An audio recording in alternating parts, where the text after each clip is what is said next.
최근 건강에 대한 관심이 높아지면서 설탕 대신 대체당을 사용한 제로슈거 제품이 인기를 끌고 있습니다. 하지만 제로슈거 제품이 무조건 건강에 좋은 것은 아니며 섭취 시 주의해야 할 점들이 있습니다. 오늘은 저당식품의 함정 대체당과 제로슈거, 마음 놓고 먹어도 될까? 라는 주제로 이야기 나눠보겠습니다. 대체당은 설탕이나 꿀과 같이 단맛을 내는 기존 당류를 대체하거나 단맛을 강화하기 위해 사용되는 식품 첨가물입니다. 주로 다이어트 제품, 당뇨식품, 저당무당 식품 등에 많이 사용되죠. 식품의약품안전처가 인정한 대체당 감미료는 총 22종이 있으며 크게 4가지 종류로 나눌 수 있습니다. 합성 감미료, 천연 감미료, 천연당, 그리고 당알코올입니다. 합성 감미료는 인공적으로 합성하여 만든 감미료로 수크랄로스, 아스파탐, 사카린 등이 있습니다.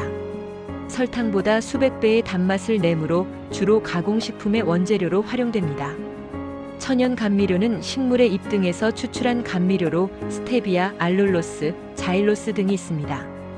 천연당은 천연 상태에서 존재하는 당을 말하며 알룰로스가 대표적입니다.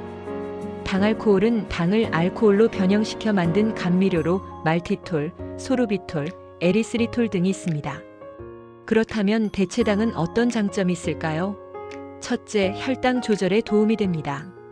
대체당은 체내에 잘 흡수되지 않아 혈당 수치에 큰 영향을 미치지 않습니다. 따라서 당뇨병 환자에게 설탕의 대안이 될 수 있습니다. 둘째, 체중 관리에 유리합니다. 칼로리가 없거나 낮아 체중 관리에 도움이 될 수 있습니다. 셋째, 충치 예방에 효과적입니다. 대체당은 입속 세균이 산을 생성하지 않으므로 충치 발생 위험이 적습니다. 하지만 대체당에도 잠재적인 부작용과 건강 영향이 있을 수 있습니다. 첫째, 장내 미생물 불균형을 유발할 수 있습니다. 일부 연구에 따르면 대체당이 장내 미생물 균형을 깨뜨려 소화불량, 복부 팽만 등을 유발할 수 있습니다. 이는 장 건강뿐 아니라 전반적인 신체 건강에 부정적인 영향을 미칠 수 있습니다. 둘째, 단맛 의존성을 증가시킬 수 있습니다. 인공 감미료 역시 설탕과 마찬가지로 단맛 의존성을 높여 미각을 둔화시킬 수 있습니다. 셋째, 뇌 건강에 영향을 줄 수 있습니다.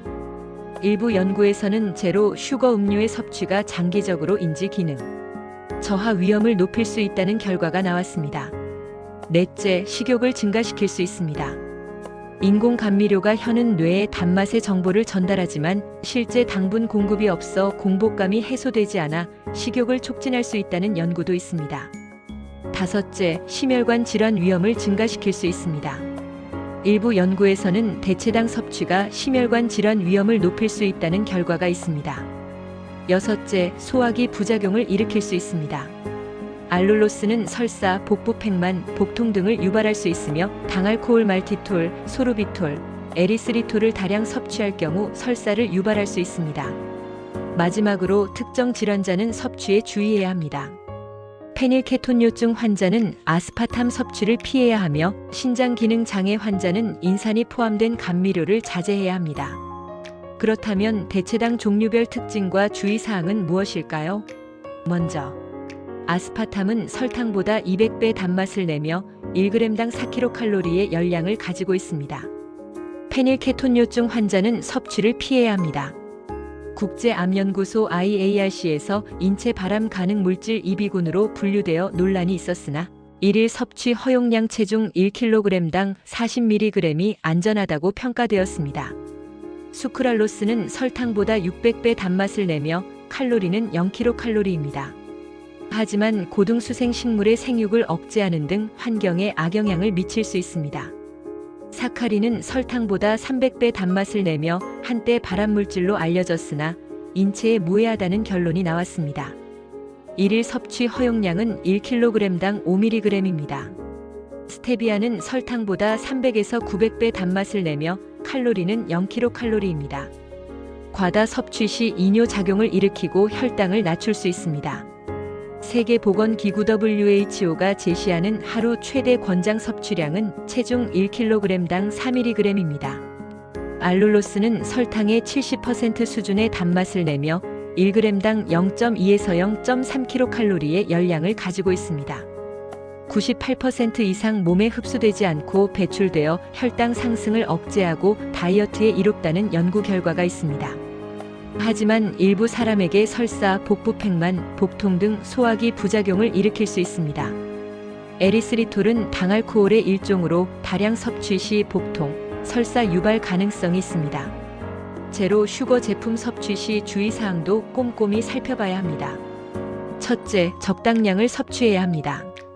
대체당이 건강에 미치는 영향에 대한 연구 결과가 엇갈리고 과다 섭취 시 부작용이 있을 수 있으므로 적당량을 섭취하는 것이 중요합니다. 둘째, 영양 성분을 확인해야 합니다. 제로 슈거 제품이라도 칼로리가 높을 수 있으므로 영양 성분표를 확인하고 섭취해야 합니다. 설탕은 없지만 다른 성분 밀가루, 지방 등으로 인해 칼로리가 높을 수 있습니다. 셋째, 균형 잡힌 식단을 유지해야 합니다. 제로 슈거 제품에만 의존하지 말고 균형 잡힌 식단을 유지하는 것이 중요합니다. 넷째, 개인별로 고려해야 합니다. 특정 질환 페닐케톤요증, 신장 질환 등이 있거나 특정 대체당에 알레르기가 있는 경우 섭취에 주의해야 합니다. 다섯째, 장기적 섭취에 대한 주의가 필요합니다. 대체당의 장기적인 섭취가 건강에 미치는 영향에 대한 연구는 아직 부족합니다. 따라서 장기간 섭취 시에는 더욱 신중해야 합니다. 마지막으로 단맛 자체에 대한 의존도를 줄이는 것이 중요합니다. 전문가들은 대체당 섭취에 대해 의견이 분분합니다. 일부 전문가는 대체당의 위험성이 설탕에 비해 낮다고 보지만 다른 전문가는 인공 감미료 섭취가 체중 증가, 혈당 상승, 심혈관 질환 위험 증가 등으로 이어질 수 있다고 경고합니다.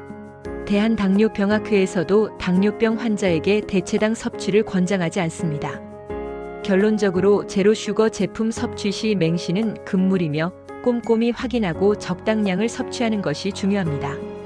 개인의 건강 상태와 특성을 고려하여 섭취 여부를 결정하고 균형 잡힌 식단과 건강한 생활 습관을 유지하는 것이 가장 중요합니다.